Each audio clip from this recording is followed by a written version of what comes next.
Je vais vous Si donner tous un les gens de élément la vrai. NUPES, ils veulent vraiment faire gagner le programme partagé de la NUPES qu'ils ont Je signé, vous donne un pourquoi élément ils de font pas juste réponse. une liste commune, NUPES? Oui, mais la LFI, c'est elle qui a la main. Vous n'arrêtez pas de me dire qu'elle a Comment 80%. ça? C'est les autres qui choisissent de ne pas faire une liste Non, commune. non, non, non, non, non. Bonjour, monsieur Filoche. Bonjour, jeune homme. Comment allez-vous? Bien. Bon, et bah déjà, je vous remercie de passer sur le stream discuter. Alors, on a eu des petits échanges sur Twitter par rapport au futur de la NUPES, de la gauche française, une potentielle union, peut-être pour les européennes, etc. Et alors, vous m'avez parlé d'une pétition pour essayer de mettre la pression un peu pour avoir cette union vis-à-vis des européennes. Est-ce que vous pouvez me parler un peu de cette pétition, de c'est quoi le but, qu'est-ce qu'elle vise, etc. Oui, elle est lancée depuis le mois de septembre dernier. Alors où je vous parle, je crois qu'elle a atteint 9000 signatures. Et elle a été lancée par 24 maires, c'était symbolique pour 2024, quoi. Bon. Et en vérité, il y a plusieurs centaines de maires, et puis il y a maintenant des syndicalistes, des jeunes, enfin, tous ceux qui à gauche ont le souci d'une liste commune pour le 9 juin et qui ne renoncent pas à 4 listes de gauche concurrentes qui vont dire les mêmes choses au début, puis qui après vont se taper dessus artificiellement pour essayer de gagner des voix. Alors franchement là-dessus, je suis entièrement d'accord avec vous, hein. Moi, je déplore depuis le début que visiblement, il y a des listes séparées pour les européennes. Je me dis, mais c'est complètement absurde, quoi.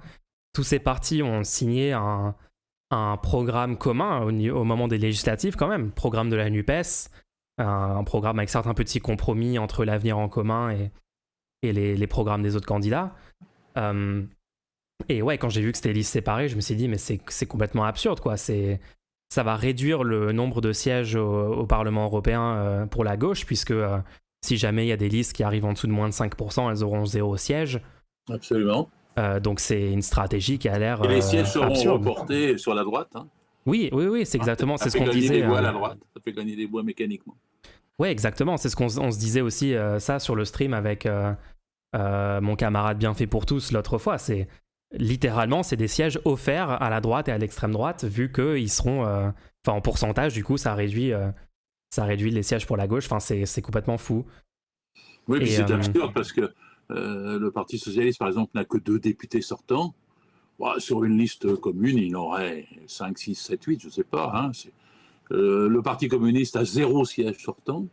Sur une liste commune, il en aurait, tandis que là, il est présenté comme éliminé d'avance, quoi. oui, Bon, ensuite, les Verts avaient en bénéficié en 2019 d'une avance, mais là, avec la division, on voit, les sondages sont toujours fragiles, et il faut les prendre avec des pincettes, mais on voit qu'ils se tassent, quoi. Bon, et puis quand à LFI, bah, elle est à peu près à la hauteur de ce qu'elle était en 2019, c'est-à-dire que on voit que les 4 forces de gauche principales sont explosées, quoi. Alors évidemment, le total met toujours la gauche en avant, alors on peut se consoler, mais non, c'est pas ce que retiendront des millions de gens.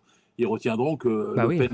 Le Pen est en tête et Macron est derrière et que la gauche s'est encore éclatée. Et donc, au lieu de partir avec une dynamique pour les élections suivantes, municipales en 26 et présidentielles en 27, bah, on va avoir un handicap. En soulignant particulièrement que si, par exemple, la liste actuelle du PS, qui est, semble-t-il, dirigée par Glucksmann, elle bénéficie d'un soutien des médias un peu pervers, mais elle en bénéficie. Donc elle augmente à 10, 11, 12. Et certains devraient comprendre qu'il sera plus difficile de faire l'unité après le 9 juin qu'avant. Parce que dans le Parti socialiste, son aile droite, qui est une force non négligeable, hein, 49%, va dire bah, vous voyez qu'on peut faire mieux sans la NUPES. Et donc l'argument sera utilisé après le 9 juin pour dire on n'a pas besoin de la NUPES, nous, socialistes, pour redevenir en tête de la gauche. Et cet C'est vrai. argument-là est redoutable d'avance. C'est pour ça que j'essaie, avec mes amis de la gauche démocratique et sociale, de la contrer et de faire qu'il y ait des milliers et des milliers de signatures qui se manifestent pour l'union. Alors souvent, les gens me disent oh, c'est trop tard, c'est foutu. Bah. Non, c'est jamais foutu. Un combat n'est jamais perdu d'avance. Ça, c'est vrai. Je suis d'accord avec ça. Nous sommes le 19 janvier. J'imagine, par exemple, que si les dirigeants de la LFI étaient vraiment pour l'Union et se lançaient dans une pétition et appelaient à la signer, nous n'aurions pas 8500 ou 9000 signatures, nous en aurions normalement 20 000, 30 000, 40 000, 50 000, 60 000. Et si on avait 50 000, les gens se diraient ça vaut peut-être le coup de la signer. Donc on passerait sûrement à 100 000. Ça pourrait être une pétition de masse, puisque 85% de la gauche est pour l'Union. C'est ça qu'il faut mettre en valeur. Il ne faut pas se taper dessus en disant c'est la faute aux autres, c'est la faute à un tel, etc. Ça, c'est trop facile de se taper dessus. Ça consiste à renoncer. Et nous, on ne renonce pas. Et vous voulez que je parle de la pétition, c'est pour ça que j'appelle tous ceux qui nous écoutent à la signer. J'attends encore que les dirigeants de LFI le signent. Ce qu'ils n'ont pas fait, mais j'espère les convaincre par votre intermédiaire. Ça marche. Je vais remettre le lien de la pétition dans le chat. Moi, je suis totalement d'accord avec vous sur le fait qu'il faut une liste commune NUPES et que c'est absurde de ne pas le faire. Bon, je mets là. Si vous voulez aller signer la pétition, le chat, lisez-la, etc. Et si vous êtes d'accord avec, n'hésitez pas à la signer. Lien dans le chat pour ça. Ouais, alors, je suis totalement d'accord avec vous que c'est pas perdu d'avance pour la liste unique NUPES, notamment parce que si j'ai bien compris, les listes, elles sont déposées en mai seulement, officiellement, et donc techniquement, même si ELV a lancé sa campagne avec son meeting en twerkant et tout ça, et les autres ont lancé leur... On a plusieurs mois devant nous, et puis on a encore quelques mois. Il se passe des choses dans les partis. Ouais. C'est-à-dire que chez les Verts, il y a une discussion parce que les premiers sondages stagnent un peu. Alors, quelle est l'angle d'attaque qu'ils vont prendre? Est-ce qu'ils vont continuer en gros sur les premiers meetings, un petit peu là où on dansait chez les Verts le mois dernier, ou est-ce qu'on va parler plus politique? Ils avaient pris comme mot d'ordre le veto social. Alors moi, je crois quand je suis indulgent, je crois comprendre de quoi il s'agit, mais c'est quand même très vague. Un veto social en Europe... qui va le faire, où va le faire, ou le Parlement, la Commission, enfin j'en sais rien. J'ai un peu de mal avec ce mot d'ordre central. Alors qu'on pourrait prendre des questions qui sont très concrètes et qui réunifient la gauche. Parce que le programme partagé de la NUPES, qui est excellent, il parle des 32 heures. On peut parler des 32 heures, de la réduction du temps de travail en Europe. Oui. Il parle du SMIC. On peut parler d'un alignement d'un SMIC européen en parité de pouvoir d'achat vers le haut. Il parle des travailleurs détachés, par exemple, et des travailleurs des plateformes. En ce moment, en Europe, il y a une bataille pour que les travailleurs des plateformes soient reconnus avec la présomption de salariat. Ça concerne 30 millions de personnes, hein, ce n'est pas une petite affaire. Hein, 30 millions en Europe. Et donc, par exemple, je constate que toute la gauche dit « Ah oui, il faut les reconnaître comme salariés ».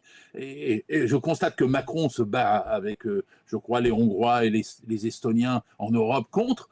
Je vois là... c'est une catastrophe. Ouais. Une campagne, c'est une campagne qui pourrait être menée avec une force extraordinaire par la gauche unie. Donc je pense que ça va percuter un peu les Verts avec le temps. J'ai vu que Glucksmann, j'attends de voir exactement ce qu'il va donner avec le temps. Mais l'autre jour, il disait quand même qu'il faut que les travailleurs des plateformes bénéficient de la présomption de salariat. Si on pouvait le capter sur une campagne commune vers sa liste, le PS derrière, et le PCF, et aussi pour la présomption de salariat, la LFI et nous autres GDS, parce qu'il y a 4 petites organisations de moins de 1000 salariés dont on ne parle jamais, mais qui ont beaucoup de militants, des cadres très compétents et qui pèsent. On serait tous sur une campagne commune et on arrivera à faire comprendre à des millions de Français ce qu'est la question des plateformes, ce qu'est la question du salaire brut, des cotisations sociales et l'intérêt que ça a en Europe. Vous voyez, je dessine que serait le fil d'une campagne commune. Et je constate que ça percute les autres partis aussi. Le Parti communiste s'interroge beaucoup, il est donné à 3%. Il y a de grandes discussions en son sein, il ne faut pas croire que seule la position de son candidat officiel et de son secrétaire sont en jeu. Mais comment ça marche alors? Parce que si... Moi, je me souviens même au moment des présidentielles, je connaissais tout un tas de personnes au PCF qui étaient très, très en désaccord avec Roussel, et même déjà de base avec l'idée que le PCF présente un candidat en parallèle de Mélenchon, ce qui techniquement a un petit peu contribué au fait que Mélenchon ne soit pas au second tour quand même. Donc il y avait beaucoup de gens des gens au sein du PCF qui n'étaient pas d'accord avec ça. Mais visiblement, c'est quand même la tête de ce parti-là. Enfin, on parle souvent du manque de démocratie interne regardez de plus près, s'il vous à plaît. LFI, mais comment ça marche dans ce parti-là? Regardez de plus près, s'il vous plaît.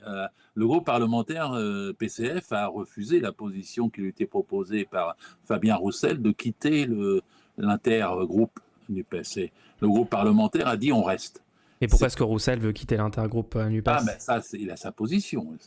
C'est sa position. Mais ce que je vous dis, c'est que le groupe parlementaire PCF, lui, a décidé de rester. C'est signe qu'il y a quand même quelque chose qui résiste en faveur de l'unité.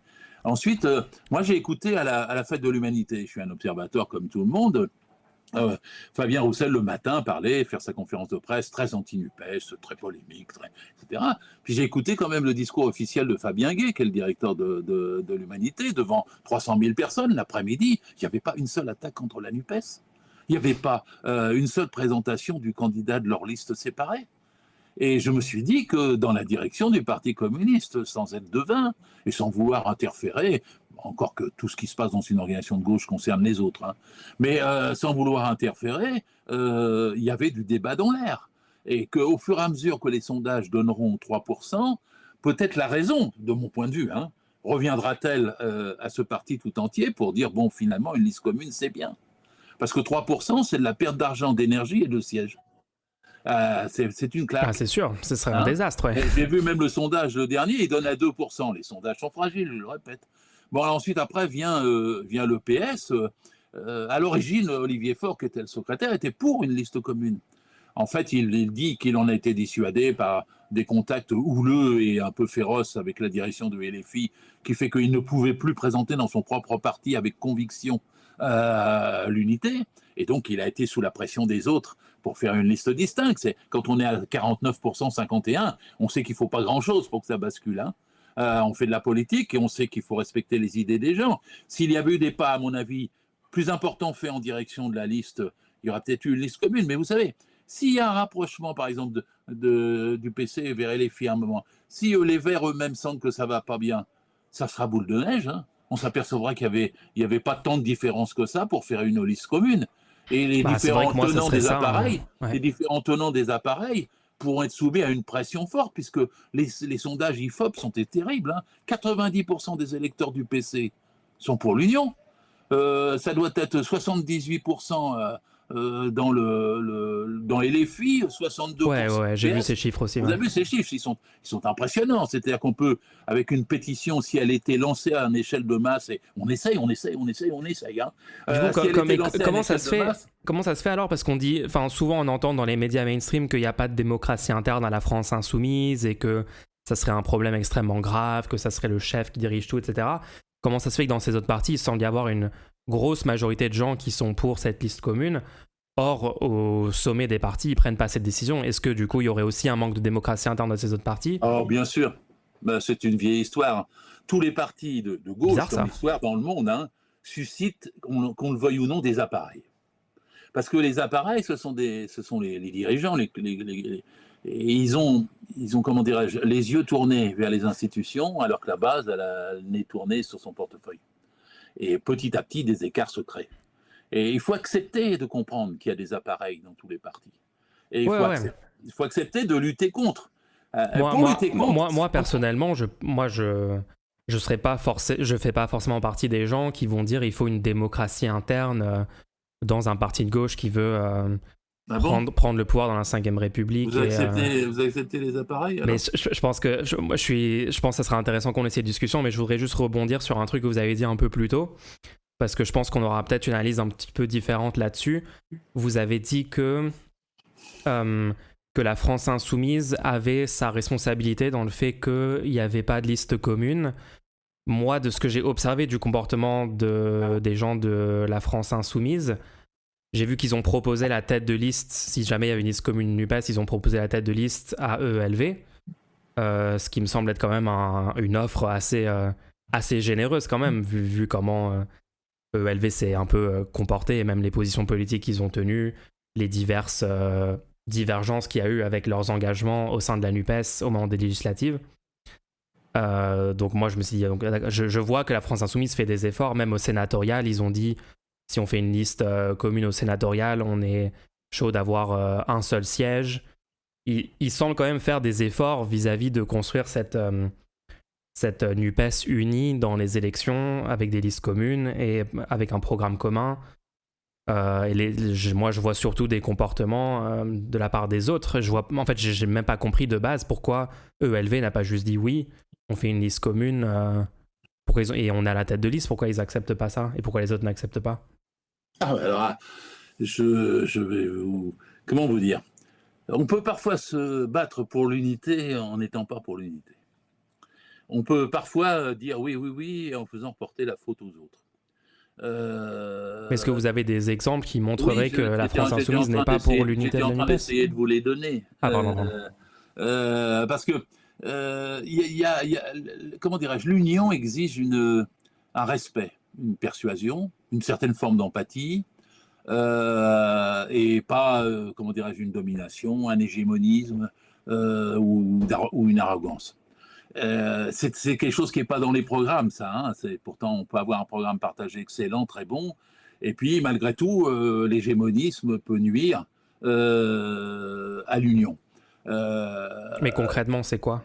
Concrètement, depuis environ 1 an, au sein du groupe parlementaire, sur des questions de personnes, sur des questions de fonctionnement, sur des questions de choix de tactique, etc., il y a eu sans arrêt des clashs. Et ces clashs auraient pu être évités. Ils auraient pu être évités. Ouais, mais à chaque fois, moi de ce que j'ai observé, à chaque fois qu'il y a eu un clash, c'était la France Insoumise. Par exemple, sur la Palestine, la France Insoumise prenait une position. Alors, attendez, avant d'arriver sur la Palestine, ça, c'est le clash le plus important.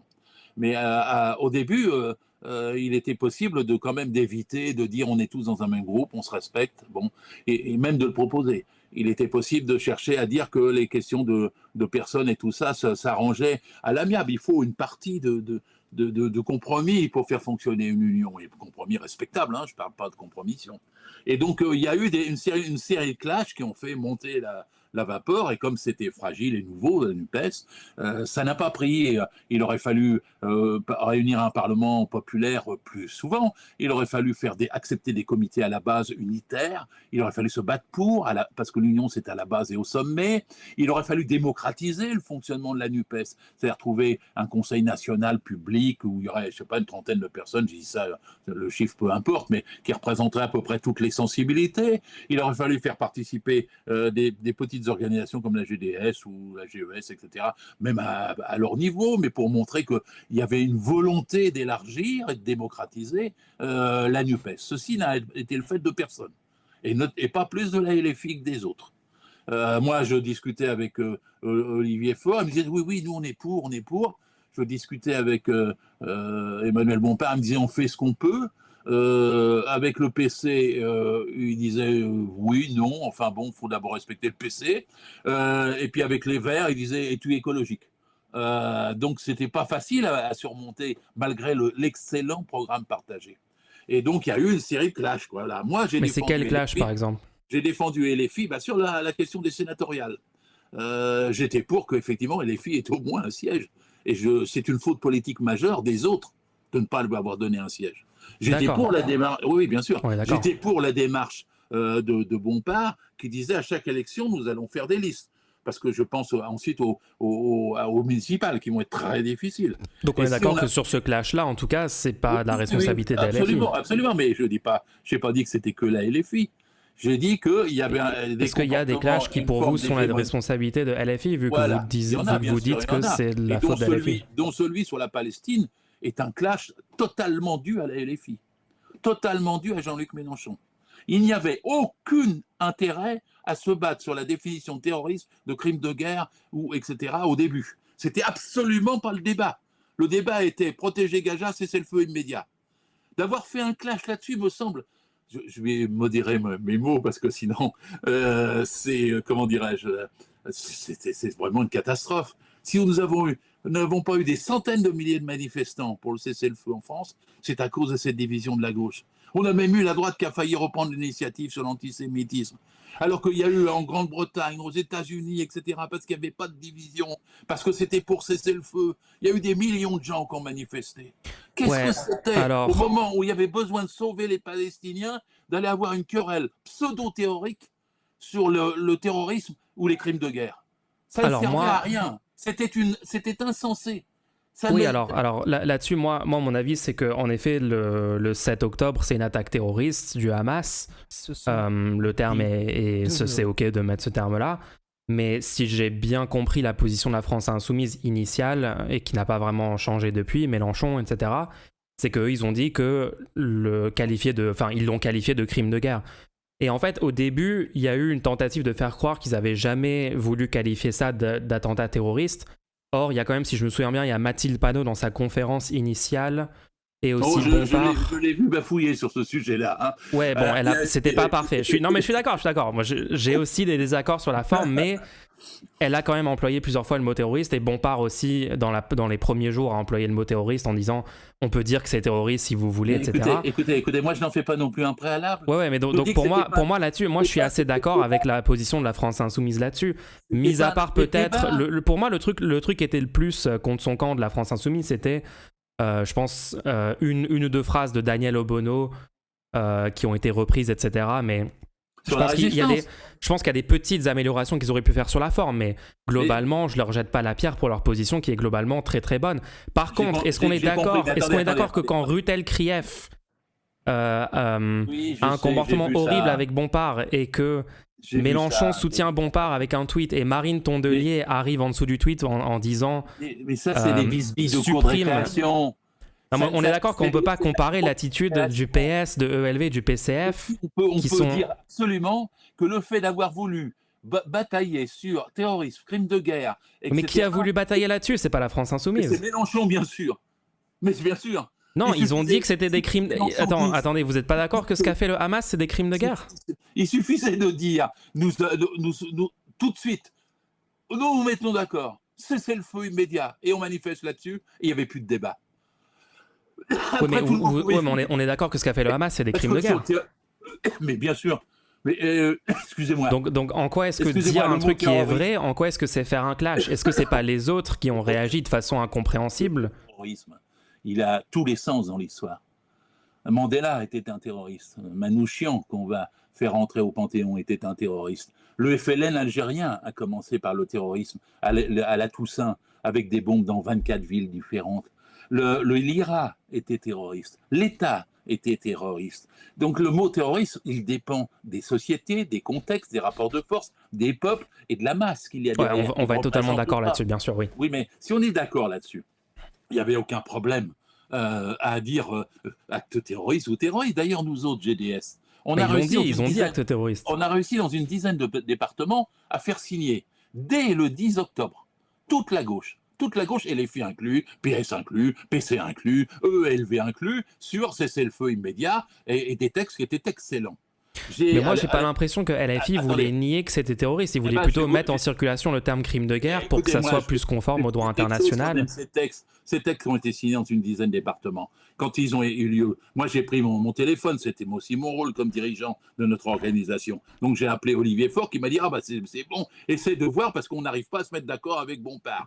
J'ai donc pris mon téléphone pour Bompard, 3 coups de téléphone, 3 SMS, 3 lettres, 3 essais pour pouvoir communiquer. Et après, j'ai su que dans le 77, il s'était adressé à quelqu'un qui s'apprêtait à signer, ça allait faire le 11e département, et il lui a dit « signe pas », alors que la personne avait déjà donné son accord.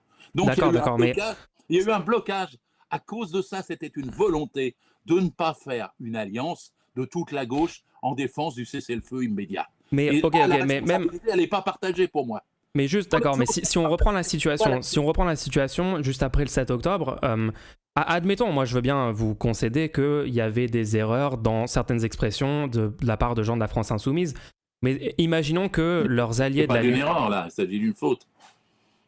Non, moi je pense pas que c'était une faute, mais admettons, juste pour la discussion, disons ça, on est d'accord que quand ils font ça, quand ils s'expriment comme ça, ils disent crime de guerre, etc., et qu'après ils ont un bashing médiatique incroyable qui les traite d'antisémites, évidemment, qui dit qu'ils défendent le terrorisme, qui même essaie de faire croire... Non, mais ils ont essayé de faire croire que la France insoumise était en train de défendre ce qu'a fait le Hamas, alors que la France insoumise voulait juste mettre le terme crime de guerre ainsi que terroriste en parallèle. Ils disaient aussi que c'est des crimes de guerre vis-à-vis du droit international, c'est ça le terme. Et les médias mainstream, possédés par 9 milliardaires, etc. Donc vous êtes en train de décrire que la LFI s'est mise dans un piège toute seule avoir discuté de crimes de guerre, de terrorisme avant de faire un accord sur le cessez-le-feu immédiat avec toute la gauche, lequel accord était possible, et nous l'avons prouvé dans 10 départements. Non, c'est pas ce que je suis en train de dire. Je suis en train de dire que les médias mainstream ont monté en épingle une discussion. En fait, c'était même pas vrai qu'ils refusaient de mettre le terme terroriste parce que Mathilde Panot et Bompard l'ont mis. Il y a eu d'autres personnes qui ont été pas suffisamment solides sur leurs expressions à 2-3 moments et les médias mainstream, tels les vautours qu'ils sont, se sont jetés sur le truc. Oui, c'est toujours comme ça. Voilà, on sait très bien, mais dans ce contexte-là, parce que la discussion, c'est pourquoi est-ce que ELV, le PS, le PCF ont eu les positions qu'ils ont eues. Dans ce contexte-là, imaginons que sur le fond, le PS, le ELV et le PCF soient totalement d'accord avec la France insoumise sur le fond, c'est-à-dire ils sont pour un cessez-le-feu le plus vite possible. Nous l'avons prouvé dans 10 départements. Oui, d'accord, mais on parle vraiment des gens comme Marine Tondelier, comme Fabien Roussel, mais quand on l'a prouvé comme Sandrine Rousseau, et ces gens-là. Oui, non, mais je parle vraiment des leaders du parti. Mais en disant dans les départements, faisons-le. Parce que si tous ces partis-là étaient sur la même position de fond que la France insoumise, pourquoi est-ce que leur action ne serait pas du coup de dire bon, la France insoumise a fait des petites erreurs dans certaines expressions, mais on est d'accord avec eux sur le fond, on va se ranger de leur côté, on va dire qu'on est aussi pour ça, etc. On va appeler à aller aux manifestations que appelle la France insoumise et on va agir en commun. Mais en fait, ce n'est pas du tout ce qu'ils ont fait. Non, les appareils ont repris le dessus. Non, ce qu'ils ont fait, c'est qu'ils ont cédé à la pression des médias mainstream. Les médias mainstream, ils arrivaient sur un plateau, les médias mainstream ont dit « Est-ce que vous condamnez Bompard qui est pro-Hamas ?» Et les gens de ces autres partis disaient « Oui, on condamne les propos de la France insoumise. » Et ils sont allés à la manifestation avec le rassemblement. Ils sont allés aux manifestations avec le FN et toute la droite. Oui, mais c'est pas la faute aux médias mainstream. S'il leur était donné un os à ronger, avec un faux débat sur terrorisme et crimes de guerre, au lieu de proposer à toute la gauche officiellement d'abord, réunissons-nous tous, il s'agit de sauver les Gazaouis, il s'agit de sauver les Palestiniens, cessez-le-feu immédiat. Mais c'est ce qu'ils ont fait à LFI, non ? La faute politique est d'avoir donné le débat sur terrorisme ou crimes de guerre, au lieu d'avoir fait ça. Mais LFI a appelé à des rassemblements, ils ont appelé à des manifestations. C'est pas pareil. Pourquoi en France il y a pourquoi on met sur le même plan des petites erreurs d'expression de LFI et Marine Tondelier qui arrive et qui dit à Mélenchon supprime ton tweet. C'était pas une petite erreur d'expression. Marine Tondelier a défendu Rutel Krief. Mais c'était un des chiens de garde des médias mainstream qui a traité LFI d'être antisémite. Vous vous attachez à l'apparence.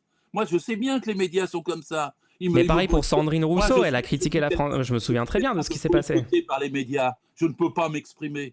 J'ai 1000 choses à dire et j'ai montré que quand je les disais, on m'écoutait. Et je suis censuré totalement par les médias. Donc je sais bien ce que c'est les médias. Par contre, ce n'est pas le sujet. Le sujet était que quand il y avait l'attaque contre Gaza, que les autres disaient nous allons les traiter comme des animaux, nous allons détruire Gaza, nous voulons frapper sans précision, nous voulons de la destruction. Et qu'ils disaient qu'ils allaient chasser le peuple de Gaza. Le mot d'ordre essentiel, c'était cesser le feu immédiat, arrêter. Oui, et à ce moment-là, il n'y avait que la France insoumise. À ce moment-là, il n'y avait que la France insoumise qui était un tant soit peu à la hauteur sur le sujet. Le 10 octobre, nous l'avons montré dans 10 départements. Oui, mais là, on parle... D'accord. Oui, mais... Non, mais là, on parle pas des gens qui vont... On parle pas des représentants médiatiques de ces autres partis. Moi, les représentants médiatiques, si nous, on peut obtenir dans 10 départements un appel pour cesser le feu et un texte commun dès le 10 octobre, Bompard pouvait accepter de le prendre, de proposer à Tondelier et aux autres de le signer, et les autres n'avaient plus d'arguments, puisqu'ils le signaient partout en province. Ils ont fait des choses comme ça, ils ont fait des appels, ils ont demandé aux autres de signer des choses en commun. Non. Le mot-clé, c'était de dire cesser le feu immédiat et de proposer l'unité d'action là-dessus. Ça a été fait dans tous les autres pays, sauf en France, à cause du fait qu'il y a eu ce débat insensé sur terrorisme et crimes de guerre à la place du rassemblement pour un cessez-le-feu immédiat. Alors, oui, mais ce débat-là n'était pas la faute de la France insoumise, c'était la faute des médias mainstream qui ont instrumentalisé. C'est totalement la faute de Jean-Luc Mélenchon. Il ne fallait pas mener ce débat.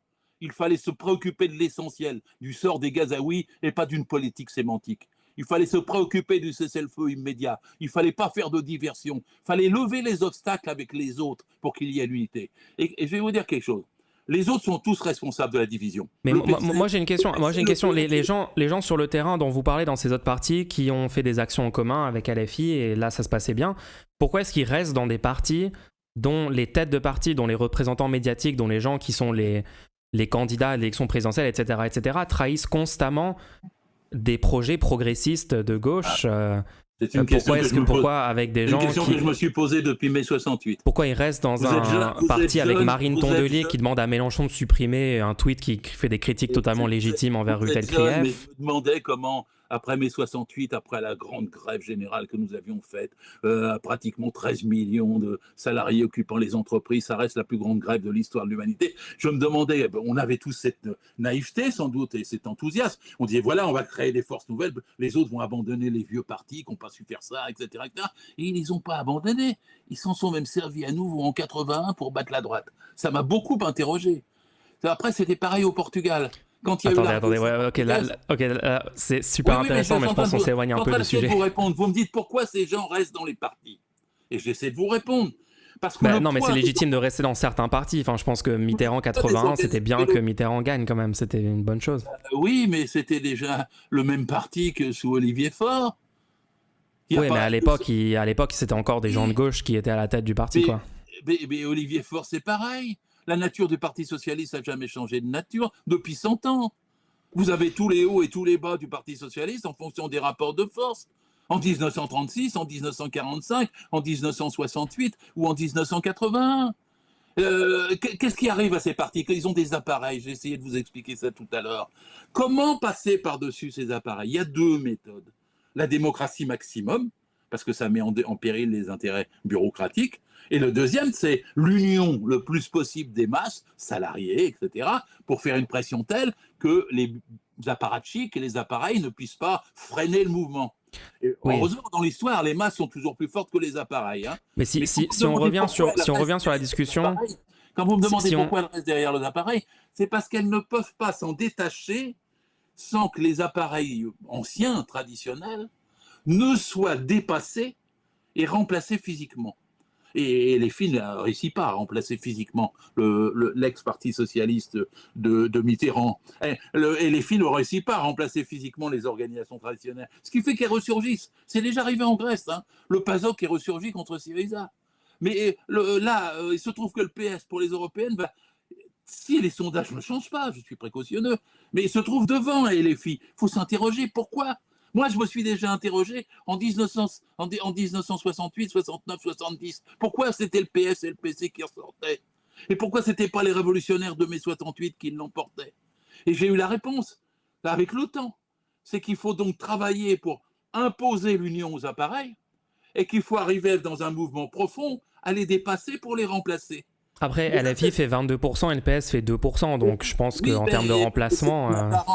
C'est en apparence, vous le savez bien. Comment ça ? L'élection présidentielle est très trompeuse. Elle joue sur une personne dans un moment donné. Après, mais bon, c'est ça qui compte, non ? C'est ça qui compte dans la 5ème République, non ? C'est de prendre le pouvoir en gagnant les élections, non ? C'est pas ça qui compte, vous vous trompez là-dessus. Ce qui compte, c'est d'avoir la majorité des communes, des départements. Il faut avoir une majorité dans les régions. Non, parce que Macron n'a pas eu des majorités dans les communes et dans les départements. Or, il est en pouvoir et depuis 7 ans, c'est la politique voulue par Macron qui s'applique. La différence entre Macron et nous, c'est que Macron, lui, il n'en a pas besoin.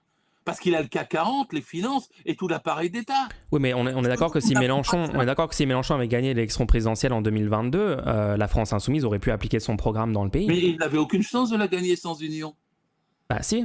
Il a condamné. Justement, il a fait, sans union, il est passé à 400 000 voix. Il aurait très bien pu avoir 400 000 voix de plus, être au second tour et gagner le second tour. Je suis désolé, il ne l'a pas fait, il ne le fera jamais sans union. Ça, c'est du défaitisme. Ça, c'est pas du défaitisme. Tout à l'heure, vous étiez d'accord qu'il ne fallait pas être défaitiste. L'expérience est la chose au monde qui se partage le moins. L'expérience, c'est qu'on ne peut pas gagner. Je suis pas sûr que ce soit un bon argument. Il faut arriver à 51% au deuxième tour. Quand bien même il aurait passé le premier tour, il aurait été battu au deuxième, ce qui pourrait arriver la prochaine fois. Peut-être pas, peut-être que les gens... Moi, je pense que vous êtes un peu trop défaitiste là-dessus. Je pense que les Français sont...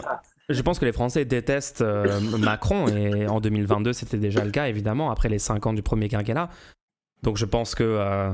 Moi, je pense que Mélenchon aurait gagné au second tour. Je pense que le sentiment anti-Macron... En plus, le fait d'avoir l'opportunité historique de sortir de la 5ème République et de réécrire une constitution par le peuple avec le projet d'Assemblée constituante. Je pense que ça aurait fait rejoindre plein de gens qui se sont abstenus au premier tour, qui se seraient dit, attends, là, on peut pas laisser passer une chance comme ça, on va y aller. Au second tour, on va virer Macron et mettre quelque chose qui, au moins, pourrait... On peut espérer ça. Bah ouais, moi je pense qu'il aurait gagné au second tour. Mais honnêtement... Vous dites que sans lever les réticences qui sont créées sur sa personne, par le bashing médiatique, entre autres, mais sans lever les réticences parmi l'électorat du PS, organisation traditionnelle, ou parmi l'électorat du PC, autre organisation traditionnelle, même si elle est plus petite, sans lever les réticences, il n'y a pas le déplacement du pourcentage de voix nécessaire pour passer le cap. Il ne suffit pas que... Par exemple, on m'a souvent dit « Ouais, ils n'avaient qu'à se retirer ». Je parle de Roussel, Jadot et Hidalgo. Mais même s'ils s'étaient retirés, les voix ne se seraient pas arrivées pour autant.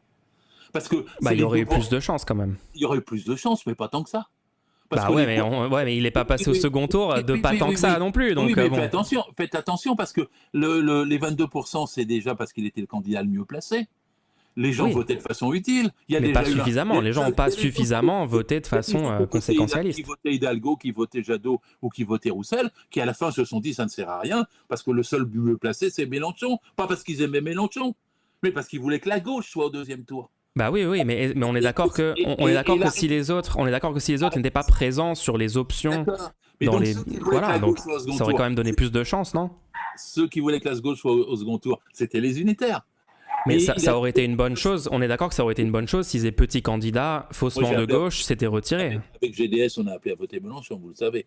Donc la question, c'est pas ça. La question, c'est que les 2% plus les 2% plus les 2%, il n'est pas possible de les faire passer dans le camp de la gauche, que ce soit Mélenchon ou Ruffin demain. Il n'est pas possible de le faire passer dans le camp de la gauche sans qu'il y ait un accord politique. L'accord politique, c'est ce qui crée une dynamique. C'était la NUPES, l'accord politique, mais les autres, ils violent la NUPES. Je suis en train de vous dire que j'étais pour la NUPES avant la NUPES. Et que si on avait fait la NUPES en 2019, Mélenchon aurait peut-être gagné. Vous comprenez la différence entre vous et moi et pourquoi mon optimisme? C'est-à-dire qu'en vérité, je le suis plus que vous. Parce que je pense que si on avait su faire l'unité, on aurait eu la dynamique. Parce qu'on n'a pas su faire l'unité, il a manqué 400 000 voix et ça sera le même coup la fois suivante.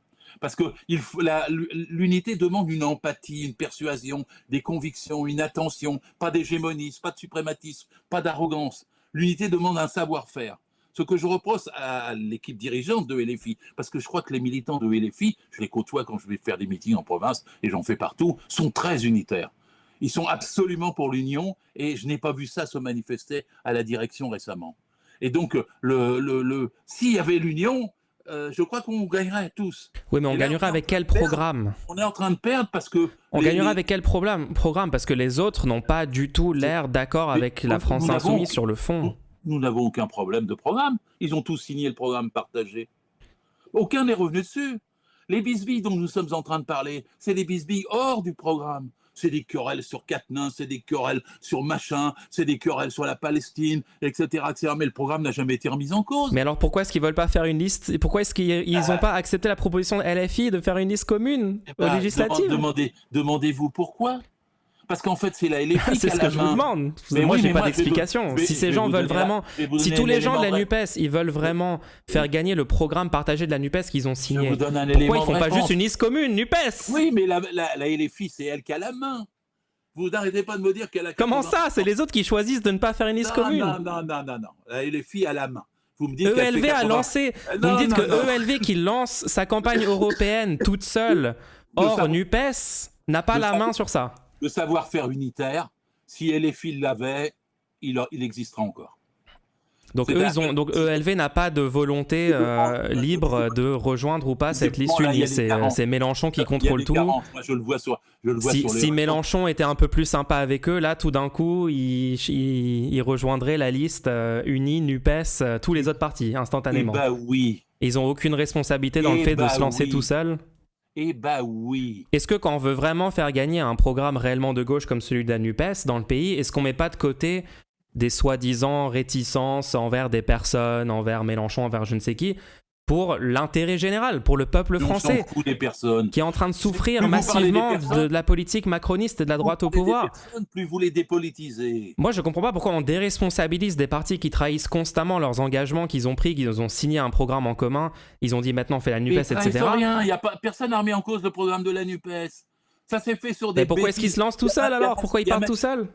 Pourquoi Machine a dit à l'autre c'était Doriot?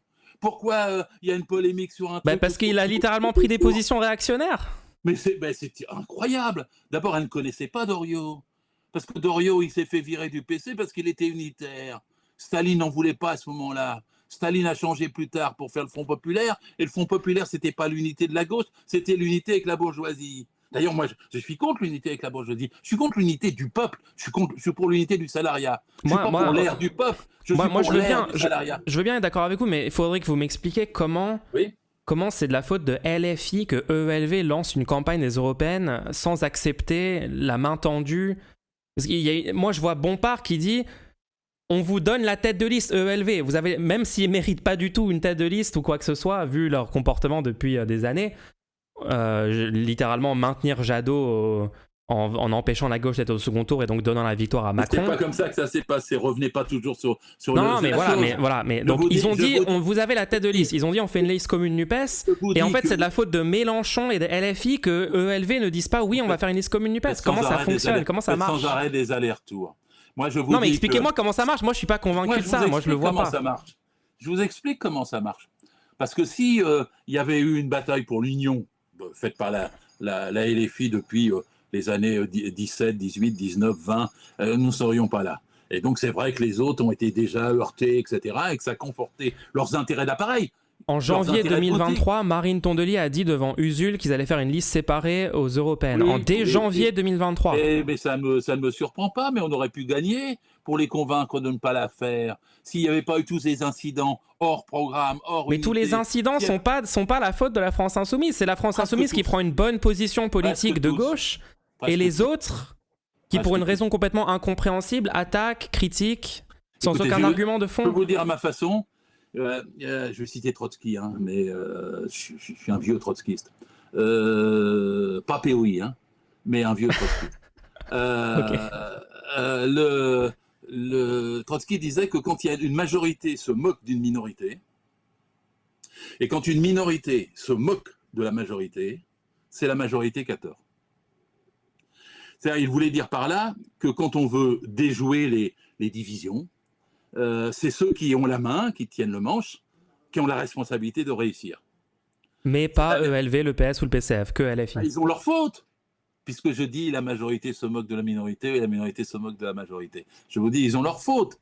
Mais pour régler ce problème-là, c'est celui qui est en tête, qui a la main, qui a la responsabilité de le faire ou ne pas. Donc par exemple, là, LFI devrait faire quoi aujourd'hui pour obtenir une liste commune NUPES? Qu'est-ce qu'ils peuvent faire concrètement dans les semaines et les mois qui viennent?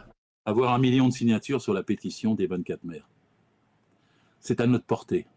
Si on s'y met tous, en 2 mois, on peut avoir 1 million. Parce qu'il y a 1 million de gens qui sont pour une liste unique. Qu'est-ce qu'ils attendent?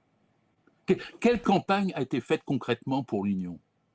Une proposition de tête de liste. C'est une proposition. Après, il y a des millions de gens qui sont pour l'union. Il faut leur donner les moyens de faire la pression, d'agir.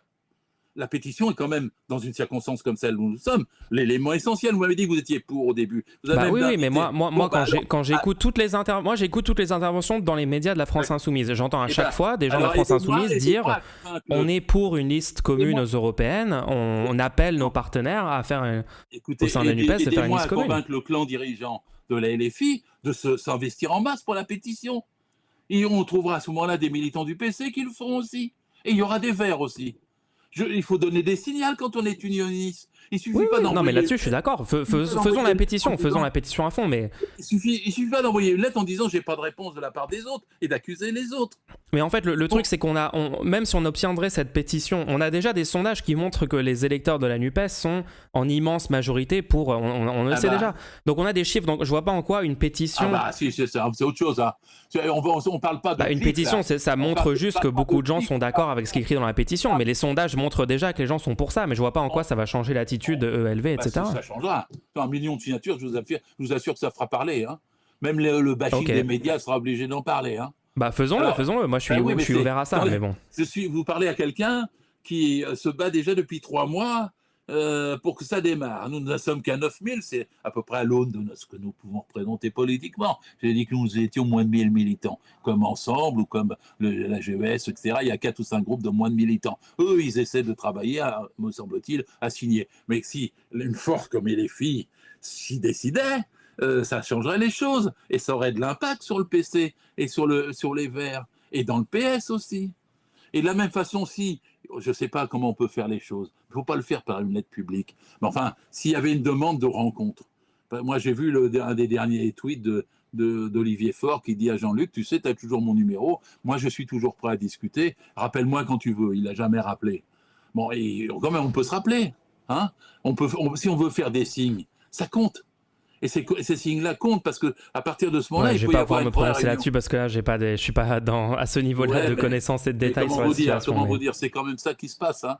Faut pas. Lisez le blog. Ok, c'est juste, ça me semble très puéril par rapport aux enjeux. Enfin, on est quand même dans un contexte de montée du fascisme, on est dans un contexte de droitisation de Macron. Vous parliez des mauvais propos tenus par Tondelier ou autre chose.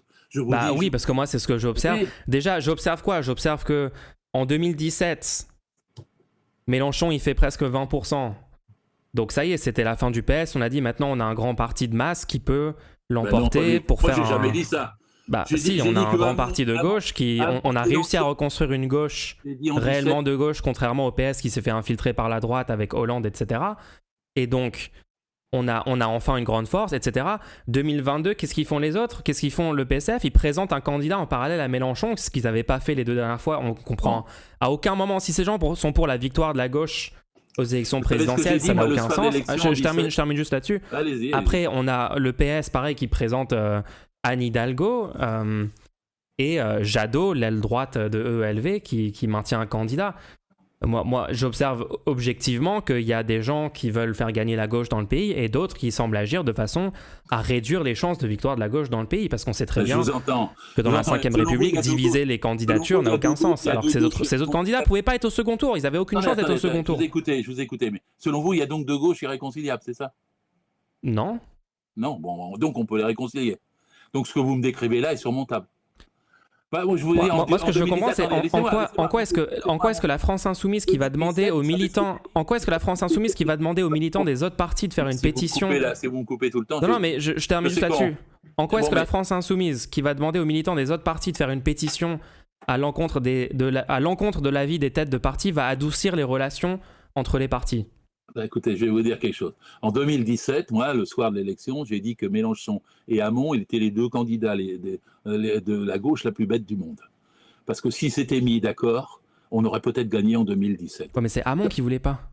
Mais qu'est-ce que c'est que cette histoire? Mélenchon ne voulait pas non plus. Mélenchon ne voulait pas faire une candidature en commun avec Benoît Hamon? Bien sûr, demandez à ceux qui l'entouraient à l'époque. Moi, vous avez tous les témoignages que vous voulez. Mais comment ça marcherait? Je comprends pas. Hamon défend un autre programme qui est beaucoup plus à droite que Mélenchon. Comment ça s'est décidé que Mélenchon et Hamon ne le voulaient pas? Vous le savez? Dans un restaurant, au Maillat Bleu, à Belleville, dans un tête-à-tête, avec le pire cas de figure 5e République, le plus odieux pour les militants, qui, comme moi, étaient pour l'Union à l'époque, que les deux se mettent tous les deux en tête-à-tête, sans consulter, sans faire participer la base alors qu'elle était unitaire, se mettre d'accord en tête-à-tête pour ne pas se mettre d'accord. Mais Hamon voulait pas remettre en question les traités européens? Bon, maintenant vous voilà en train de rechercher des arguments politiques autres, alors que tout le monde depuis sur l'Europe est parfaitement d'accord, et qu'on va peut-être avoir Génération sur la liste et les filles, et que je vois qu'Hamon même pourrait y aller. Qu'est-ce que vous inventez comme argument? Non mais à l'époque, on est d'accord qu'à l'époque, c'était l'argument donné par Hamon. Mais il tenait pas une seconde, c'est pas vrai. Mais pourquoi est-ce que Hamon dans son programme n'avait pas écrit on remet en question les traités européens? À l'époque, Guillaume Ballas est venu me voir. Mais c'est écrit noir sur blanc dans leur programme, qui sont pas pour ça. C'est le pire quand même, que Guillaume Ballas était venu me voir, il était le second Hamon. Il m'a dit, Gérard, essaie de faire, toi qui connais bien les choses, essaie de faire un programme commun qui aille entre Mélenchon et Benoît. J'ai passé 48 heures à le faire. J'ai fait remonter le texte par Jacques Généreux vers Mélenchon, et je l'ai fait remonter par Ballas vers Hamon. Et le texte, il était parfait. Ils pouvaient faire l'accord des deux. Et c'est parce qu'ils avaient des visées d'appareils différentes.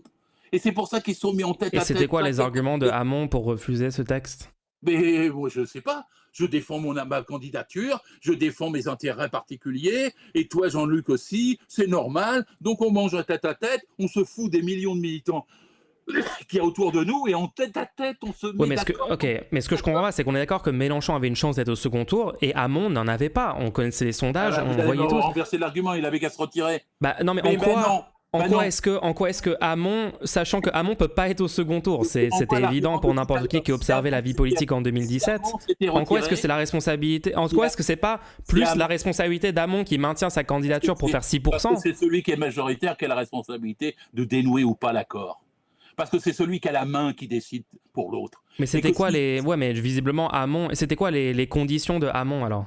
mais il n'y avait pas de conditions. Bah voilà, L'accord que je parce qu'il vous ai, voulait pas l'union, parce que Hamon voulait juste se maintenir pour les intérêts du PS. l'accord dont je vous parle, je l'ai publié après, une fois que tout a été fini, j'ai été respectueux de tout le monde, sur mon blog. Hein, et vous verrez ce qu'il signifiait. Mais eux se sont foutus, ils n'ont pas discuté de l'accord quand ils se sont mis d'accord pour ne pas se mettre d'accord. Ils ont réagi comme deux bureaucrates, Hamon et Mélenchon. Et ils ont fait un enfant dans le dos à des millions de gens qui sinon auraient voté pour eux et les auraient fait gagner. Il suffisait de dire Mélenchon président et Hamon Premier ministre et l'affaire était pliée. Mais ils n'ont pas voulu, Mélenchon ne voulait pas non plus. Il voulait le faire passer en force. Il voulait écraser l'autre. Il voulait dire retire-toi. Et Hamon ne voulait pas céder. Et derrière, les gens qui étaient derrière ne cédaient pas. Et si Hamon s'était retiré platement, les voix ne se seraient pas reportées mécaniquement. Parce que pour reporter les voix, les gens ne sont pas des robots. Ils ne votent pas parce qu'on leur dit voilà, je me retire. Il aurait fallu un accord politique. Non, Et mais cet accord politique, les gens ont plus de chances de voter Mélenchon s'il n'y a pas Hamon quand même. Il y aurait plus de gens, il y aurait eu plus de voix mécaniquement, puisque... si les poules avaient des dents. Bah non, mais là, je suis désolé, c'est une réalité. Le problème, c'est qu'il y avait Hamon, et en plus, c'était la gauche socialiste. C'est-à-dire qu'on avait balayé Valls et on avait écarté Hollande. C'est la première fois en 100 ans que la gauche socialiste était candidate pour le PS. La première fois depuis 100 ans. Mélenchon aurait dû s'en réjouir, y aller immédiatement, lever tous les obstacles, il ne l'a pas fait. Ah, attendez, comment ça? Bah, il a été dire que c'était une candidature de cadavre. Il a été faire des polémiques contenant, avec toujours des petites phrases qui, malheureusement, sont destructrices alors qu'elles ne sont pas politiques. Et à ce moment-là, au lieu de faciliter l'unité entre le 29 janvier et à peu près le 28 février, puisque le fameux repas, le honteux repas, le repas en 5e République antidémocratique, s'est produit en tête à tête entre Hamon et Mélenchon contre nous tous qui voulions l'union, pendant un mois, il y avait une possibilité de ne pas faire de fausses polémiques, de querelles sur le cadavre qui était le PS, etc. Mais etc. attends, Mélenchon aurait dû faire confiance au PS? Je viens de vous expliquer qu'Hamon, c'était pas le PS. On avait balayé, on avait Pourquoi il est écarté au Hollande. PS alors? Là, Pourquoi Hamon n'est pas juste à la France C'est une question que je ne Insoumise? crois pas digne de vous, là. Non, mais moi, Pourquoi il est au sérieusement, moi je PS? comprends pas il est au pourquoi PS? Hamon n'est pas à la PS? France Insoumise dès le début. Pourquoi il était au PS? Parce qu'il y avait des millions de voix et que la gauche socialiste avait fait son travail et méritait autant que les LFI. D'accord, mais ok, mais corrigez attends. votre monde. Mais si Hamon il est vraiment pour la victoire de la gauche, Mais pourquoi corrigez. est-ce que après 2017, quand il constate que le PS c'est finito et on a maintenant la France Insoumise qui est le seul truc de gauche qui peut arriver au second tour, pourquoi est-ce qu'il va pas à la France Insoumise? Pourquoi est-ce qu'il crée Non mais pourquoi est-ce qu'il crée un truc qui s'appelle Génération qui n'est ni le PS ni la France Insoumise? Mais Ça n'a pas de sens. ne correspond pas à la réalité de ce moment-là. Mais s'il est d'accord politiquement avec ce projet de l'avenir en commun, pourquoi il rejoint pas Vous la parlez France que de la Insoumise? Mais la gauche socialiste, c'était 30% du Parti socialiste. En 100 ans d'histoire du Parti socialiste, il n'y a jamais eu une opposition qui a été aussi forte. Mais ce qui compte pas, c'est le projet. Et ce qui compte, c'est pas le projet politique de Nous, fond. on n'a pas déserté le combat au sein du Parti socialiste en 2008. On l'a mené jusqu'au terme. On a réussi à empêcher Hollande et on a réussi à balayer Valls. Et on amenait des millions de voix possibles. Il y a quand même eu des millions de voix derrière Hamon. Et l'idée, Oui, mais c'était un problème qu'il y ait des voix. Moi, j'aurais préféré aucune voix pour Hamon, vu que ça a littéralement empêché la gauche d'être au second tour. Si Mélenchon avait eu une preuve d'intelligence à ce moment-là, il tendait les bras à Hamon et on avait un parti nouveau, avec la gauche du Parti socialiste et la LFI. Et en plus, on avait une chance de gagner. Non seulement il ne l'a pas fait, mais entre 2017 et 2022, il a recommencé la même chose. Du genre, je vais gagner tout seul, je suis le plus fort, je les aurai, les nains jaunes n'ont qu'à se rallier. Honnêtement, moi je pense que vous êtes tombé dans le piège des médias mainstream en parlant comme ça, en disant je vais gagner tout seul, etc. Vraiment, ça tient pas de vous comme accusation, ça. C'est pas je vais gagner tout seul, c'est la 5ème République nécessite C'est pas une excuse. qu'on se présente à des élections présidentielles, C'est on pas une doit voter excuse. pour une personne. On aimerait bien être dans la 6ème République, Oui, nous où on aussi. pourrait avoir un système électoral qui se base pas sur une ultra personnification de la politique, etc., etc. Oui. Le fait est que si on veut gagner dans la 5ème République et changer le système de l'intérieur, prendre le pouvoir et réellement changer les choses, quoi, pas juste faire 6% des élections ou je ne sais quoi, le fait est qu'il faut s'adapter aux conditions nous imposées aussi. par le système. Et les Bien sûr, conditions, c'est bien sûr, d'avoir nous- un candidat nous ou aussi, une il faut un candidate candidat. populaire, très visible dans les Ouais. médias, Très qui bien. soit qui soit un bon en expression publique, qui soit bon Très en bien. rhétorique sur les plateaux, etc. Très etc. bien, très bien. Et les médias mainstream Il y en a plein. essayent de nous faire croire que le fait qu'on ait une candidature comme ça, et en fait, ça montre que la personne veut gagner toute seule, la personne est autoritaire, la personne est contre la démocratie et un but de sa personne, etc., etc. Moi, je pense pas que ça soit vrai. Moi, je pense que c'est des manipulations des médias mainstream, des milliardaires, pour nous, nous faire croire que cette candidature serait problématique.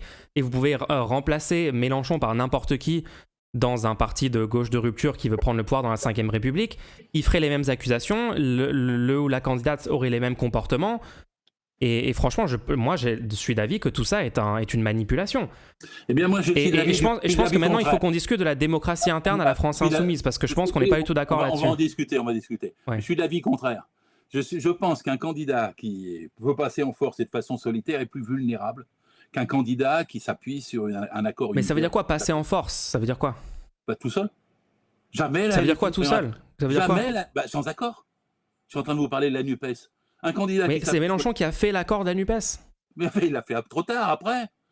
Et puis il n'avait pas le choix parce que sinon. Mais il y avait maintenant que c'est zéro- fait, les autres le Mais trahissent. attendez, Et non, eux non, le non, non, respectent. non, non. Maintenant que c'est fait, il le Il y en a défait qui sont aussi. pro-accord. Il a zigzagué. Ceux qui sont pro-accord, ça semble être Mélenchon Non, non, et non, LFI, mais- et ceux qui non, sont non, contre non, l'accord, c'est mais ceux qui je violent l'accord, non? Revenons à une chose. Je comprends pas. Parce que les jeux, ça suffit. Revenons à une chose. Un candidat qui a l'union de la gauche derrière lui peut gagner. Un candidat qui ne l'a pas perdra. Et si Ça veut il rien avait- dire, ça. Ah, ça veut rien dire. L'union Pour de la gauche, Pour c'est avoir super, 51, c'est super ça vague. veut rien dire. Ah, attendez, vous allez changer de terrain là. La gauche, ça veut rien dire. Je sais bien, je me suis déjà disputé avec des militants et des filles et des responsables qui voulaient plus utiliser le mot gauche. Qui Non, voulaient utiliser le mot pop. C'est un autre Hein, sujet, c'est ça. C'est un je la autre sujet. connais, celle-là. Mais moi, je vous parle de la gauche, c'est-à-dire le camp du salariat, de la classe qui produit les richesses et qui n'en soit pas la part qu'elle mérite. Nous sommes 30 millions de salariés. Il faut gagner Mais une majorité. concrètement, là, Ça fait un on veut pluralisme. prendre le pouvoir dans la 5ème République. Le chemin pour y arriver, c'est gagner l'élection présidentielle, Ah oui, bah pour puis ça, législative. faut avoir Puis l'équivalent législative. Et donc, faut avoir- quand on dit on veut faire l'union, moi je suis d'accord avec vous, faisons l'union de la gauche derrière une candidature. Faisons l'union de la gauche derrière une candidature de gauche de rupture qui veut prendre le pouvoir. Mais cette union de la gauche, concrètement, ça veut dire quoi? Ça veut dire remporter les plus de voix dans l'élection. C'est l'union, elle se fait Vous m'écoutez sur plus. les voix, on est d'accord. Non, vous m'écoutez plus. Donc Je ça, vous dis on que vous pour parlez de quoi gagner- quand vous dites une pour union, il faut gagner- faire l'union de la gauche sur quoi? Il faut avoir une majorité, il faut avoir en gros l'équivalent de l'intersyndicale derrière Une soi. majorité de voix dans les élections. De la Bah part oui, des il faut avoir citoyens. une majorité de voix, il faut avoir une majorité avec les partis qui captent ces voix. C'est-à-dire que vous pouvez pas Mais passer les gens par-dessus votent les gens vont au bureau de vote, ils votent dans les élections Oui, de la c'est ça. nation, Vous ils pensez votent. qu'on peut faire l'union à la base Ça se passe sans pas la dans les faire- partis en fait. Vous pensez qu'on peut faire l'union là-bas sans la faire au sommet? Qu'on va Mais ça veut appliquer dire quoi les- l'union à la base? Comment- Les gens vont juste aller voter, il faut qu'ils aillent voter Mais pour le non, candidat non, de gauche non, le ça mieux se passe placé pas qui peut comme l'emporter. Ça se passe pas comme ça. Le vote est le résultat de processus sociaux, de lutte sociale, de vie sociale dans les départements, les communes, les arrondissements. Et tout cela nécessite qu'il y ait un brassage, une dynamique et une volonté pour pouvoir atteindre 51% des voix. Parce que si on n'a pas 51% des voix, on perd. Il faut C'est déjà ça. être au second tour pour avoir 51% au second tour. Oui, mais on peut même passer le premier tour, figurez-vous, et perdre encore de 2 ou 3%, parce qu'avant, on n'a pas été assez unitaire. Et que chaque fois qu'on a creusé des querelles, des polémiques avec les autres, au lieu de les guérir, au lieu de les dépasser, au lieu de les atténuer, au lieu de persuader, au lieu de D'accord, montrer de d'accord. l'empathie, hein, et ben les 1, 2, 3%, il vous reste encore même au deuxième tour, et vous perdez. Et donc la dynamique unitaire, ça se construit de façon volontariste. Et c'est Bah ce oui, qu'on mais ne moi fait pas. moi en 2017, en 2022, la France insoumise, je vois pas en quoi ils ont pas tout fait pour essayer d'avoir une dynamique unitaire avec l'Union Revenons- populaire, avec le revenons Parlement, pas- le attendez, Parlement de l'Union populaire. excusez-moi une Mais seconde. ouais, non, mais c'est vrai, on s'éloigne un peu trop du sujet initial. Oui, Le oui. sujet c'était, moi j'ai une, Merci, bravo. Attendez, j'ai une querelle parce que je suis trop long et je vais faire autre chose. Mais continuons quand même la discussion. Ok, peut-être encore 2-3 points. Ça, en tout cas, c'est très Oui. intéressant. Je pense que les gens sont en train de se faire une bonne idée de nos désaccords et ça fait réfléchir les gens, donc c'est bien. Écoutez, je veux quand même vous dire les choses. Si, dans LFI, il y a une majorité des militants qui sont unitaires à mes yeux. Et il y a même des militants qui s'appellent Corbière, Autain, etc., qui, eux, sont vraiment pour cette unité. Ils ont été mis au banc de façon incroyable en matière antidémocratique. L'Assemblée représentative du 16 décembre dernier est inouïe. J'ai jamais vu ça dans aucun parti, même le plus antidémocratique, même quand le PC nous excluait, nous autres, dans les années 60, avec des méthodes staliniennes. Au moins, on pouvait venir à la réunion et y parler. Parce que là, les opposants ont été écartés de la réunion. Mais quand vous dites qu'ils sont unitaires, concrètement, ils veulent quoi? À ce que je sache, moi j'écoute Ruffin. Lui, il essaie d'être un candidat unitaire. Il essaie de développer une sympathie sur la base du programme de NUPES pour n'avoir pas d'ennemis dans le PS, dans les Verts et dans le PC. Et c'est ça qu'il faudrait faire, bien sûr. Et donc, il y a c'est pas une question d'ennemis, c'est une question de projet politique, non? C'est une question d'ennemis. Parce que si vous avez des... Oui, projet politique, mais je viens de vous le dire, c'est sur la base de la NUPES. Mais oui, c'est une question d'ennemis. Parce que si vous ne faites pas le nécessaire pour qu'il y ait des unités à la base, des collectifs, des comités de mobilisation et que tout ça vive démocratiquement, vous n'y arriverez pas. Alors là, la réunion de la NUPES du 16 décembre, inouï, quoi. Pas seulement le gars de Rennes et des Léviennes qui s'est plaint, mais enfin, on réunit 100 personnes. Il y a un quart d'heure pour leur raconter ce qui s'est passé dans les groupes d'appui. Et ensuite, on n'a pas le droit de discuter en dehors de sa table de 5. Si on lève le doigt, on se fait réprimander en disant non, vous ne parlerez pas devant les 100 autres. Et il n'y a aucun amendement, aucun texte. Et après, ce sont des clics qui votent. D'ailleurs, je fais remarquer, moi, ça m'a angoissé parce que je voudrais que la LFI soit assez forte quand même dans la gauche. Elle a 57 000 clics. J'avais lu qu'elle avait 370 000 adhérents. 57 000 clics pour un texte qui n'a pas fait de débat, pas d'amendement, où il n'y a pas eu de confrontation, il n'y a pas eu de débat national organisé, c'était pas un congrès. Je ne vais pas pouvoir répondre spécifiquement sur ce qui s'est passé parce que je ne suis pas vraiment au courant, mais en tout cas, moi sur le principe d'une démocratie interne dans un parti qui veut une rupture avec le statu quo, pour moi, ça ne peut pas fonctionner parce que vous allez forcément diluer la ligne du parti dans le statu quo. Par exemple, c'est ce qui s'est passé littéralement au PS avec Hollande. Ça dilue, mais c'est le contraire. Aucun programme, y compris le programme de la NUPES, ne peut vivre sans démocratie. Il ne sera jamais appliqué. La démocratie, c'est de faire participer les gens à l'application du programme. C'est la seule force que nous ayons, nous qui n'avons pas les médias, qui n'avons pas les institutions. Mais qui peut participer ? D'abord, c'est de réunir des assemblées dans les départements, dans les villes, librement, démocratiquement, où tout le monde a la parole. Et ensuite, que cette parole puisse remonter, qu'il y ait des délégués quand il y a un amendement, quand il y a un choix, quand il y a une orientation, qui puisse... Est-ce que les gens d'extrême droite peuvent venir dans ces réunions et participer aux propositions ? Vous avez déjà vu ça, vous ? Les gens d'extrême droite qui vont dans les soviets ? Est-ce que les gens... Non, mais là, j'ai été un peu extrême dans mon exemple, mais est-ce que des gens de droite peuvent venir et participer ? Parce que moi, de ce que j'ai compris, le PS... Moi, de ce que j'ai compris, c'est que le PS avait un fonctionnement en démocratie interne avec des courants... Vous allez être en contradiction, là. Parce que l'appartenance à la gauche, elle est déclarative. Et deuxièmement, moi... Non, mais est-ce que je peux juste terminer mon exemple ? Est-ce que je peux... d'un point de vue de classe. Tandis que pour vous, vous dites l'ère du peuple. C'est vous qui voulez les gens de l'extrême droite dans ces comités, pas moi. Moi, je veux les représentants du salarié. Non, attendez, c'est pas ma position. Je vais essayer de recentrer un peu, ok ? Parce que je sais que vous n'avez pas énormément de temps. Quand on discute avec Mélenchon et qu'il est pour l'ère du peuple, et que je trouve que c'est une faribole, que dans le peuple, il y a des classes, et que moi, je défends ma classe, et je défends pas le peuple.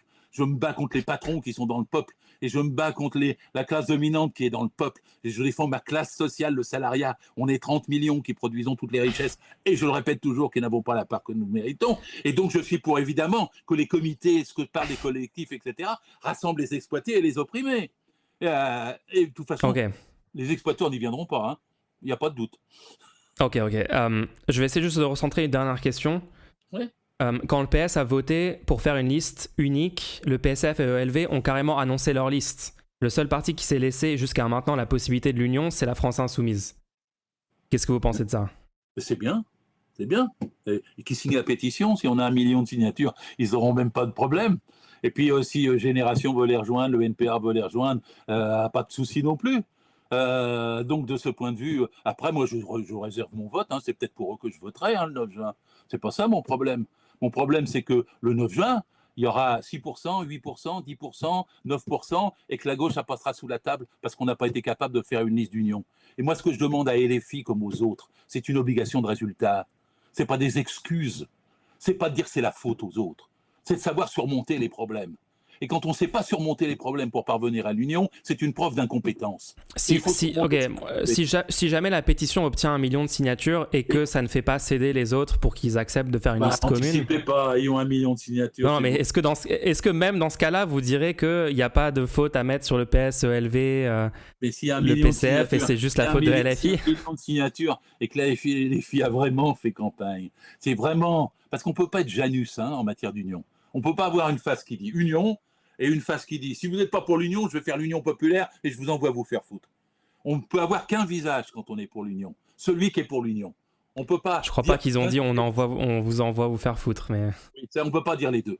Moi, je les ai pas entendus dire ça en tout cas. Mais... Non, mais les gens le savent. Et quand on fait les deux, moi je regarde sur les réseaux tous les militants de LFI qui sont sectaires souvent et qui en reviennent avant NUPES et puis qui insultent sans arrêt le PC, le PS. C'est jamais leur faute. Et du coup, ça produit quoi comme résultat? C'est que ça fait reculer. Parce que chaque polémique... je peux pas vous répondre sur des exemples de gens en ligne, je connais pas... Prenons le dernier truc de Mélenchon sur son blog. Vous avez vu la façon dont il traite les autres de gauche? Non. Il n'y a aucune chance qu'il y ait l'union en écrivant ça d'eux.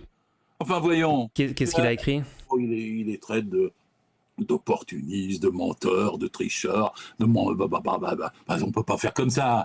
On ne peut pas dire d'un coup, je vous envoie une lettre pour qu'on se rencontre et faire l'union, et de l'autre côté, les traiter de tous les noms. Quand je dis on ne peut pas être Janus avec deux visages, j'essaie d'expliquer ça. L'union, c'est le seul combat pour gagner. Si on n'a pas d'union, on perdra tous. Et donc, pour faire l'union, il faut y mettre tout son cœur. Il ne faut pas le faire à moitié. Il faut s'y engager totalement. Et il ne faut pas commencer par virer les opposants qu'on a dans son parti qui sont pour l'union.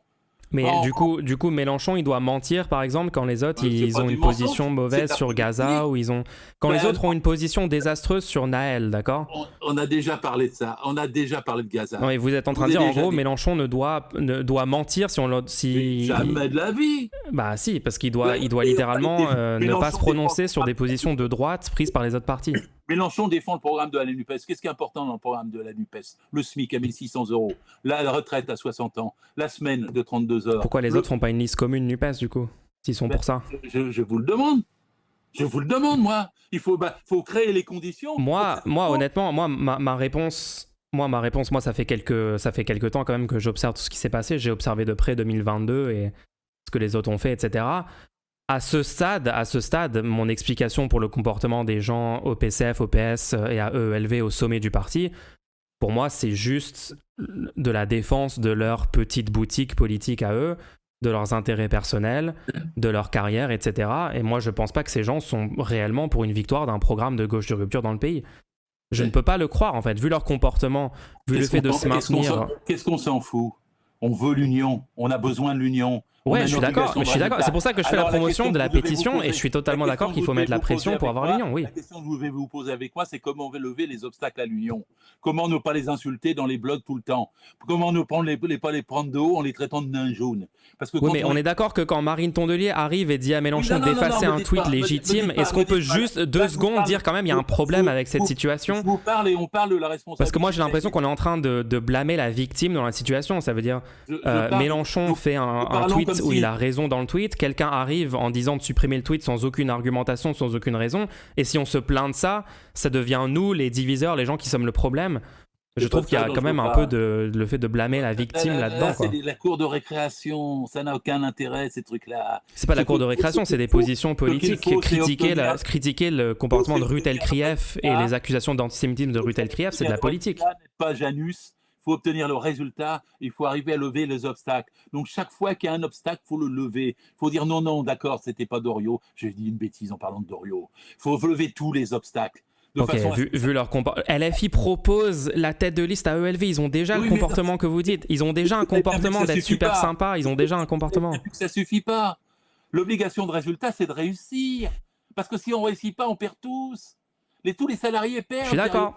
Mais il faut réussir en gardant un programme de gauche. Le programme de la NUPES, personne ne l'a contesté en plus dans toute cette histoire. C'est-à-dire, s'il y avait un débat sur le programme, que quelqu'un revient en disant non, je ne suis pas là, il y aurait du débat politique. Mais c'est ça qui prouve la vanité de ce dont on discute. C'est que c'est même pas un débat sur le programme. Tout le monde se réclame du programme de la NUPES. Mais on s'engueule sur Doriot, sur Quatennens, sur... ça n'a pas de sens de faire comme ça. C'est le contraire de. Pour ça que je dis l'union exige de la persuasion, de la conviction, de l'empathie et une Ouais. volonté et un savoir-faire, une compétence, et que l'obligation de résultat. Je suis d'accord là-dessus. Je suis d'accord là-dessus. En tout cas, Bon, bah, c'est pas mal pour déjà d'être conclure, d'accord là-dessus. en tout cas pour conclure, moi je suis d'accord que, enfin, je trouve que dire il faut une obligation de résultat. Déjà, je suis beaucoup plus d'accord avec ça et je trouve que c'est beaucoup mieux de dire ça que de dire c'est de la faute de la France insoumise ou de Mélenchon sur Twitter. Je trouve déjà que moi je suis d'accord avec cette conclusion-là. Et j'ai mon camarade bien fait pour tous qui veut discuter avec vous, mais peut-être la prochaine fois. Oui, Peut-être mais si jamais vous voulez volontiers, revenir. j'apprécie la discussion. Je me suis fait disputer, vous savez pas. Ouais, ouais. Merci Je devais beaucoup faire d'être autre resté, chose. je comprends. Je devais faire autre chose. Je vais essayer de réparer les morceaux dans mon intimité familiale. Ok, ok. Bah, merci beaucoup pour votre temps. Merci d'être passé. C'était une très bonne discussion, je pense très intéressante pour le public. Voilà, bah rappelez-moi, au plaisir. Ça Et la marche. prochaine fois, on peut faire que je me vois aussi quand je vous parle et qu'il n'y ait pas que vous. Ah oui, oui, bah ouais, vous inquiétez pas. Mais sur Twitter, vous pouvez Ça m'envoyer. aide. Est-ce que vous pouvez m'envoyer un message privé sur Twitter? Vous voyez comment faire ou pas?